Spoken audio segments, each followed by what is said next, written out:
Hey everyone, Harold Fisher here, anchor and host of the Daily Drum on WHUR. Welcome to another edition of HUR at Home Newsmakers on WHUR.com and all of our social media platforms. You know, personal computers are everywhere, and anyone who needs one has one. Or do they? Well, actually, that isn't true. As ubiquitous as computers are, they remain expensive and for some people financially out of reach. But I'm talking tonight with someone who is trying to change that. Gary Bonner is the executive director of PCs for People. Gary, thank you so much for talking to us on HUR at Home Newsmakers.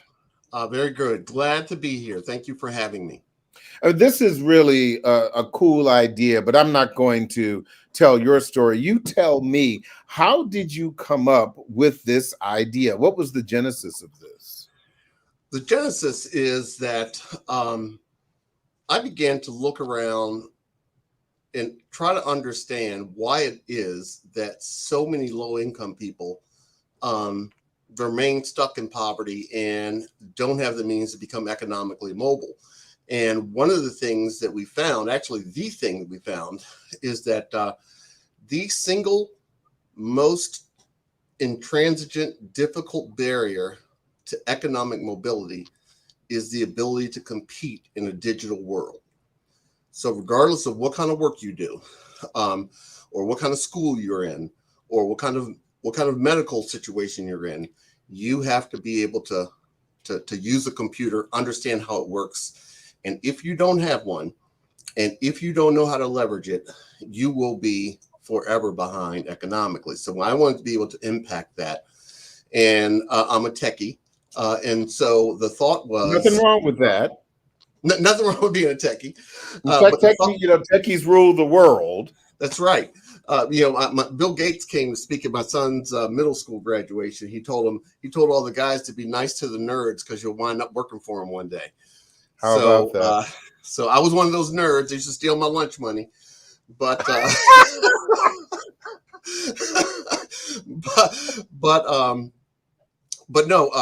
And so I thought, well, businesses retire their tech every three to 5 years, not because it doesn't work anymore, but because it's fully depreciated and they don't have the tax value. They don't need it anymore. So instead of throwing it away, my pitch to businesses was, give it to me. I'm going to go into the inner cities and I'm going to train people on how to refurb computers, pay them a living wage, and then distribute those computers to low-income people all around the country. So that's kind of and I found one foundation, the Robert W. Deutsch Foundation, who said, okay, he's not crazy. Everybody else said he's crazy. They said he's not crazy. So they gave us our first seed money. And now we're a social enterprise. We don't live off of the donated money. We live off of the money that we earn in the marketplace by having revenue stream from services that we provide to businesses and to other consumers. And we use those funds to make low cost and no cost computers and internet available to people who live at 200% of poverty or below. Explain that for the people who don't understand those numbers. Sure. So I know you guys are in DC, but I'm going to give you a stat for DC, Maryland, and Virginia, Northern Virginia. There are currently 620,000 households that don't have high-speed internet and don't have a computer. Imagine that as COVID sets in. Kids got to go to school online. People got to work online. Imagine economic impact of those kids not being able to go to school, parents not being able to work. And into that void, we stepped in June of 2020. And we got a company called Whiting Turner, which is a huge construction company. Yep. They gave us 700 laptop computers. I only had myself and one other person. We now have a staff of 21, but at the time we only had me and him and an empty warehouse. and we set about refurbing those computers. What we mean by refurb is that the computer comes in, we take it apart, we test the parts, we use the parts that work to make other computers and devices that meet today's quality standards. And then in that case, we were sending them out to kids in DC public schools, Baltimore public schools, and Northern Virginia public schools. And we placed about 2,300 of those devices last school year, and we're still at it this year. That's amazing, and I'm sure.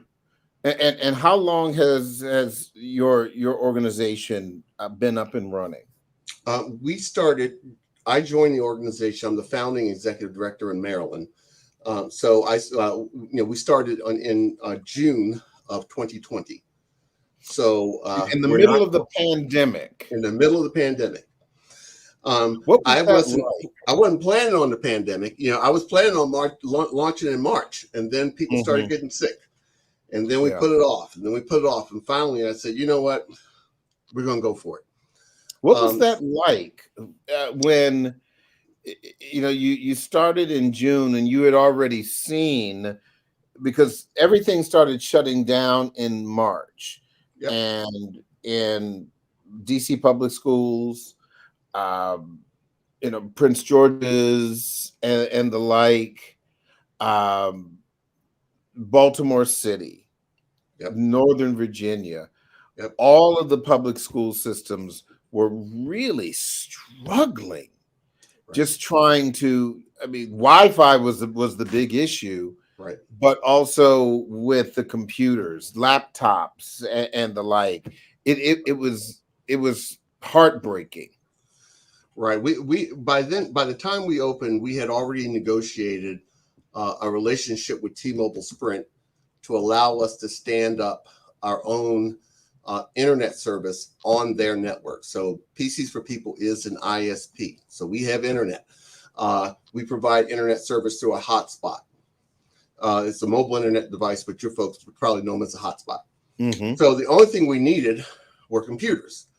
And so at that point, I had a friend who who runs a company in Cleveland, Ohio, who said, listen, I can give you 500, but you got to come get them. So I got a truck and drove to Cleveland, and then Whiting Turner stepped in and gave us some, and then that opened the floodgates. We started getting computers from Johns Hopkins and from even the city of Baltimore. We got companies in Montgomery County who ponied up a large video gaming company out in Columbia.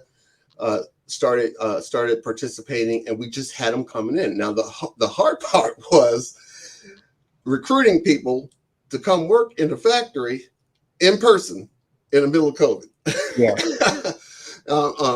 That wasn't an easy sell because folks, we didn't know that much about COVID at the time. People were like, you want me to go what? You want me to go stand next to somebody in a warehouse and refurb computers? So we figured out how to do that. COVID safe, and so far it's been rocking. So you spoke about students, but what about adults who need computers? The majority of our work, the majority of our work is putting computers in the homes of adults. We started with kids because that was what was on fire at the time. Mm-hmm. But the majority of adults have to have computers too. Yeah. And so we provide not only a good, solid, high quality, what we call enterprise level device. What does that mean? That means that you're going to have a computer with a 500 gig hard drive with 16 meg of RAM, with at least a 2.7 gigahertz processor, with a good video card, so you can do stuff like what we're doing tonight. And it's going to be assembled by people who live in your community, who have been plucked out and taught how to do this. I started off with myself, a good brother who's an engineering student at the time at Virginia Tech, and another brother who's an MBA. And the three of us got in, and we just started going at it until as we got bigger and got busier, we started adding people. So that means you're going to get a good quality device. You may have a Dell, you may have a HP, you might have a Mac. It's going to come with unlimited tech support. It's going to come with a 1-year warranty. And we do what's called device orientation. So for our adults, we teach you how to use the device. Last year, well, so far since we've been open, 67% of the people who get computers from us have never had a computer before. Okay. Yeah. And we do a lot of seniors. My seniors, man, don't sell them short. My mom is a 84-year-old tech expert, is what I tell people. I have found, though, that the seniors really gravitate more towards tablets. They like the tablets. Yeah. If it's an Android tablet or an iPad, they do that well. But I've got a lot of them who are using laptops and desktops as well.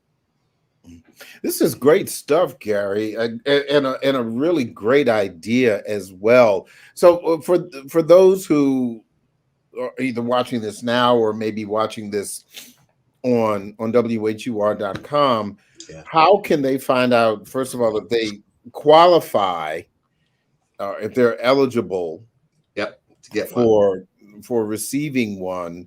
Where can they go for information? So they could go to PCsForPeople.org, and there's a little thing up there that says Get Tech. Click that, and it's going to ask you some questions. But let me tell you exactly what you need to do to qualify. If you have a child who attends a public school that is a Title I school, and unfortunately, 80% of the schools in DC are Title I schools. Mm-hmm. Title I schools are schools where a majority of the kids are on free and reduced lunch. If you receive any type of social safety net service, Medicaid, Medicare, Social Security, SSI, WIC, the food card, you qualify. If you're unemployed and on unemployment, you qualify. Or if you just make less than 200% of poverty, which is going to be about $38,000 a year for a single person, you qualify. And the cool thing is that if one person in your household qualifies, everyone in the household has an opportunity to get a computer. So if they really wanted to check, they could go to our website. Now I'm going to tell you, now is the time to do it, because my man Joe Biden came up with this emergency broadband benefit program. A lot of people don't know about this. A lot of our people don't know about this. What that means is that when you go to our website, you'll fill out a little form, and it entitles you to get a laptop for $25 and a desktop for $11 and internet for free for a year. Wonderful. For a year. So there's no barrier to entry for this. It's PCsForPeople.org. PCsForPeople.org. Gary Bonner, Executive Director for PCs for People. Thank you so much for talking to us. This is really great stuff. Hopefully we can get some more computers in the hands of young people, people who are looking for work, and help some folks. Right. And if your organization wants to volunteer, donate time, always looking for volunteers who want to put in some time. If you've got tech skills, if you know somebody has tech skills, or if you just want to tutor and encourage young people, we have an internship program that we're doing right now, where for kids who are 16 to 24, do a 6-week internship, paid internship. And where are you located? So we are at 2901 East Biddle Street in Baltimore. And I'm actually currently negotiating on some potential property in DC. So more to come on that. But we had kids from all over. We had kids from Northern Virginia who were in our who served in our last internship cohort. So it's a great place for young people to come and learn and get their hands dirty. They'll know how to, by the time they're done, they'll know how to take a computer apart, put it back together, and they can decide, hey, whether they like that as a career path or whether they want to go do marketing or HR, you know. Well, there you go. Yeah. Well, Gary Bonner, Executive Director of PCs for People, thank you so much for taking some time and talking to us. This is really, really good stuff, and I hope that some people can benefit. I Great. appreciate you. Thanks, Harold. Much appreciated. Absolutely. That is it for this edition of HUR at Home Newsmakers. I'm Harold Fisher, and as always, I'll see you on the radio.